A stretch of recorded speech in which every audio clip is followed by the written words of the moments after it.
How do you not feel like a little bit with a bad injury? Bad enough that you wake up and can't do things. Definitely bad enough that you can't work out. Well, I will tell you how. You do other shit. First of all, you don't let it be a judgment on yourself. If you have an injury, even if it's one you caused, but especially if it's not, you do other stuff. You walk if it's an injury to an arm. You bench press if it's an injury to a leg. I mean, I've known people that were in wheelchairs that didn't feel like, they were a failure because they couldn't work out. How do you not feel like a loser when you can't work out? You do other stuff. You focus on intellectual things, or you, especially the physical stuff, like if it's with an arm, you do the other arm. If it's with arms, you do legs. If it's legs, you do arms. If it's temporary, you definitely tell yourself that it's temporary, so it doesn't matter. You don't have to be what everybody thinks you should be. And even when you watch a lot of self-help stuff, in order to be the top, quote, 1%, or even the top 10%, or even just above average, right? You just need to not be overweight. Dude, the bar... You need to not be overweight, right? You need to be gainfully employed. The bar is so low. a lot of the advice is start working out, care about your body. And how do you do that when you can't really work out?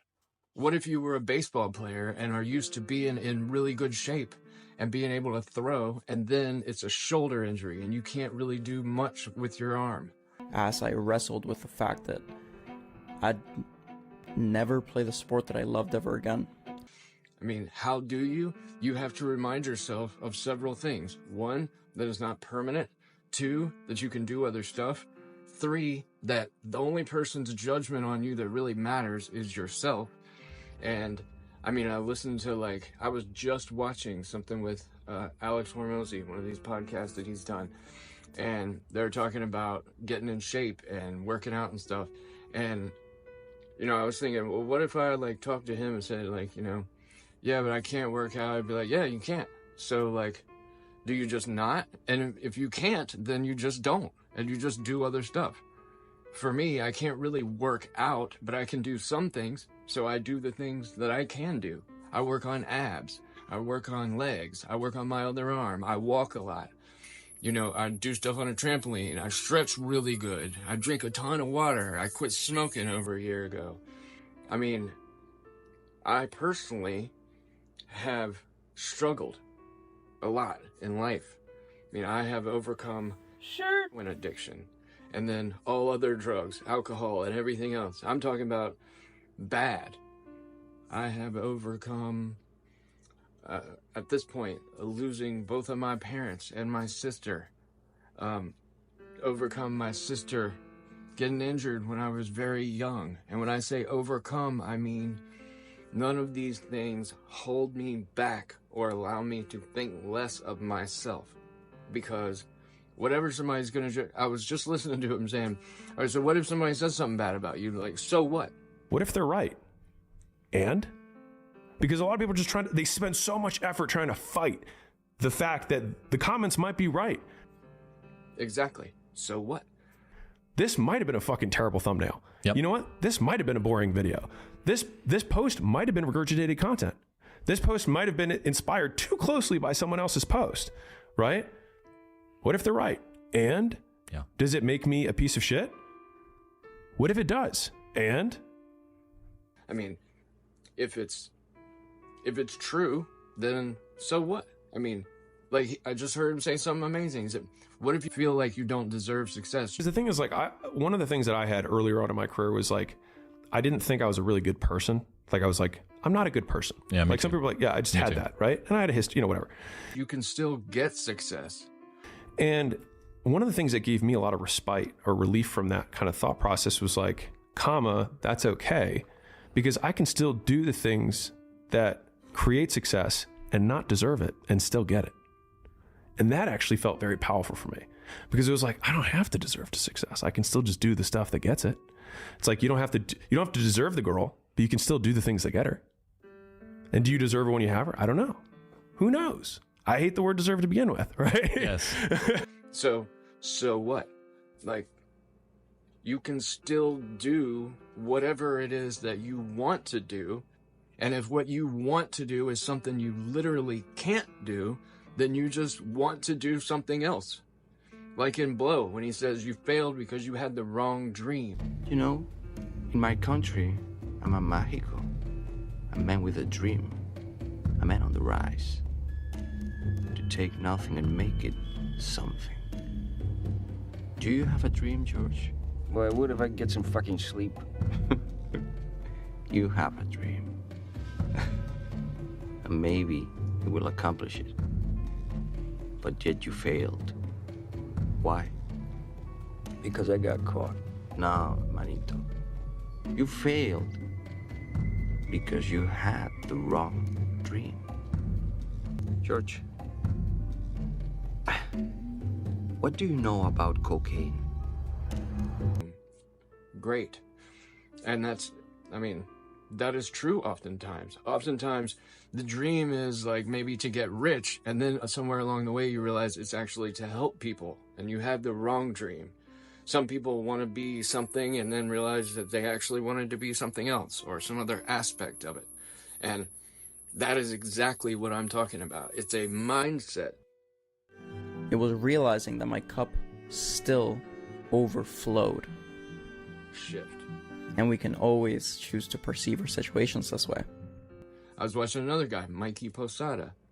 He's kind of new, but past where I am for sure, but kind of new. And talking about how he lost his foot. For months, I watched as my foot turned black and necrotic. And how, being grateful to have consciousness. I would never take consciousness for granted, ever again. And I began to think, I'm gonna lose my foot, but I'm gonna have my other foot. And like, absolutely. Where it is if you wake up and think, holy shit, another day. This is amazing. What am I gonna do? Then you're already a winner. If you wake up and think, today's gonna suck, and you think about all the bad stuff, and you let it keep you from doing the things you want to do, then you are not a winner. But you can change that. But you must learn to control your consciousness. You must learn to control your mind. Really easily. It's really easy. You just want something else. You just do it a different way. You modify your mind, and then you modify your world. And if you want a bigger life than what you have, I mean, they're saying when it gets hard, most people quit. Addition to this that you kind of mentioned, which is the fact that this is what hard feels like. Yeah. Most people get to this stage and they decide to stop, and now the bar is set so low. Yeah. Goggins said this in the episode with me, and it gave me chills when he said it. He was like, it's so easy to be successful nowadays because people are weak. Yeah. Everybody's weak. Dana White says it as well. Yeah. I tell my kids, it is so easy. If you are even a weekend savage, you will run these kids over. Yeah. And for every single person, it's giving me chills again. How does that inform the way that you act?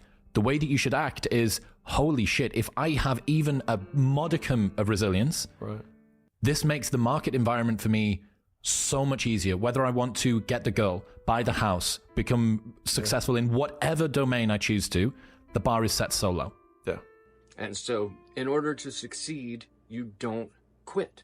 It's really that simple.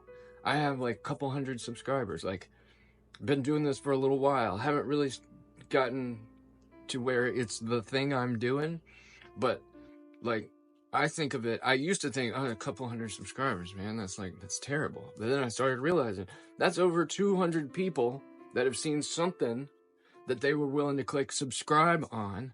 Like, that's a pretty big deal. That's like a giant room full of people.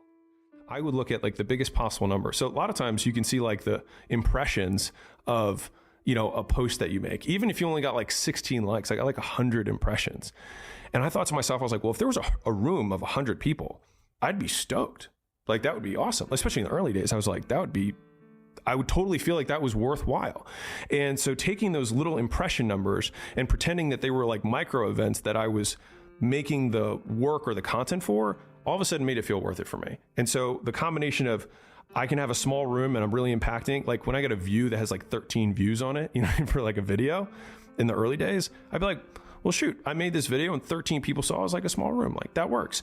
But looking at both absolute growth and relative growth. So it's like, okay, well, I went from 10 followers this month to 15 followers this month. It's like, well, you can say that you only gained 5 followers. I was like, or you can say that you went up by 50%. And that was exciting. So if you look at it the right way, then you are already winning. And if you don't give up when shit gets hard, then you're gonna keep winning. And if you want it to be big and you do it and you don't stop doing it and you do the thing, like I was just listening to him talk about, I mean, Preparing to do the thing isn't doing the thing. Scheduling time to do the thing isn't doing the thing. Making a to-do list for the thing isn't doing the thing. Telling people you're going to do the thing isn't doing the thing. Messaging friends who may or may not be doing the thing isn't doing the thing. Writing a banger tweet about how you're going to do the thing isn't doing the thing. Hating on yourself for not doing the thing isn't doing the thing. Hating on other people who have done the thing isn't doing the thing. Hating on the obstacles in the way of you doing the thing isn't doing the thing. Fantasizing about all of the adoration you'll receive once you do the thing isn't doing the thing. Reading about how to do the thing isn't doing the thing. Reading about how other people did the thing isn't doing the thing. Reading this essay isn't doing the thing. The only thing that is doing the thing is doing the thing. I have these things on in the background kind of all the time. It's both because they're inspirational, knowledgeable. I get little tidbits that both make me realize something or just make me feel like keep going type of thing. And I mean, I recommend that to anybody. I'm actually in the middle of writing a video that I just used a bunch of the stuff that I just said, where it was going to be much more planned out. This was going to just be about, you know, how to not be a loser if you can't work out, basically. Because I feel like you should have a body that's in shape in order to be, I mean, not that you have to, but it's a very easy way to kind of push you forward because you start seeing results pretty quick. And it's like, oh shit, I'm starting to feel and look the way that I want to. It's amazing. And if you can't do that, it's frustrating, but it doesn't mean that you can't do anything. It just means that you can't do the thing you can't do or the things you can't do. Like I missed going to church today because my shoulder hurt so bad that I didn't think I could sit there on the wood pew for 2 hours. And I very much actually regret not going, but I got a lot of mindset stuff done. And I've been thinking, I've got to get this video written out perfectly and I've got to have the perfect edit. And I don't know what I'm going to put in here to make this not just me talking to the camera because I really don't like that idea. But I told myself I just need to do one. I just need to, this is going to be kind of the new series. And I don't know if you can tell, but I'm very like inspired. I am, and I'm like this almost all of every day. And I've got a lot of real life, real world shit that's making it hard to even do things like issues with, you know, family and money and, you know, a lot of stuff that I could easily go into, but I'm actually putting it in this other one. It's got to do with how far that we've come and how far I've come, but also how much left to do there is. I mean, we're still struggling with a lot of different things, and some of them are from the stupid decisions I made in the past. Some of them are from things that you can't really control. And, you know, the point though is that if you think that you can and you don't stop, then even if you can't, you will be able to. To me, that's just a fact because I have started to think it.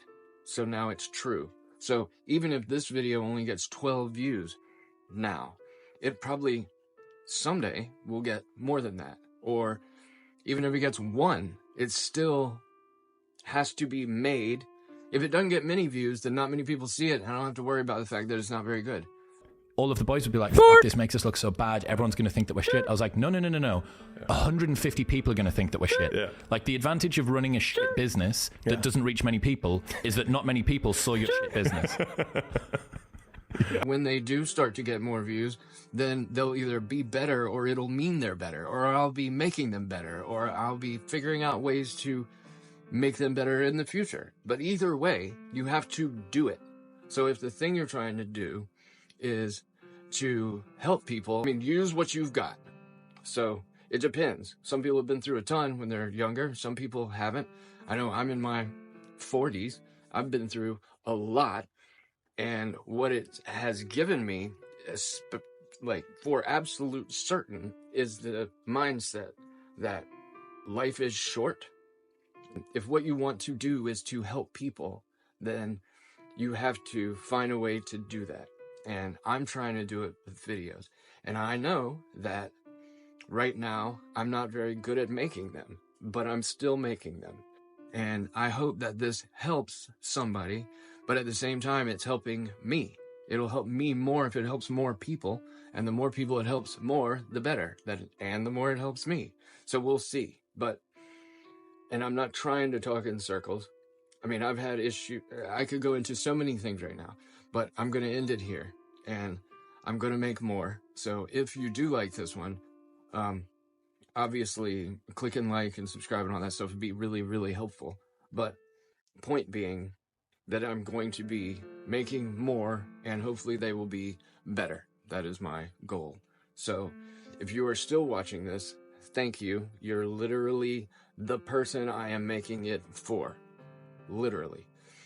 And until next time, this side or the other. We would have this great idea, and everything would be about flamingos, or it would be a smart night on a Tuesday, so people could go out after they've been to sports club or whatever it was, and then it would flop, right? And we'd do 150 people, and all of the guys that work for us would be stood outside looking destitute and upset, and they'd go, "Oh, it's so embarrassing." The tables there, so it looks like there's more room. Oh, dude, we had so many tricks. We'd pump the room full of smoke. We would pad the back off so that everyone had to go to the front. We'd get the DJ to play music, all sorts of shit. And that's when you're starting out. People that are concerned about becoming a content creator. I'm worried about starting a podcast because what if everyone sees how shit my podcast is? It's like, dude, no one's going to see your shit podcast. And a lot of narcotics. Countless minor procedures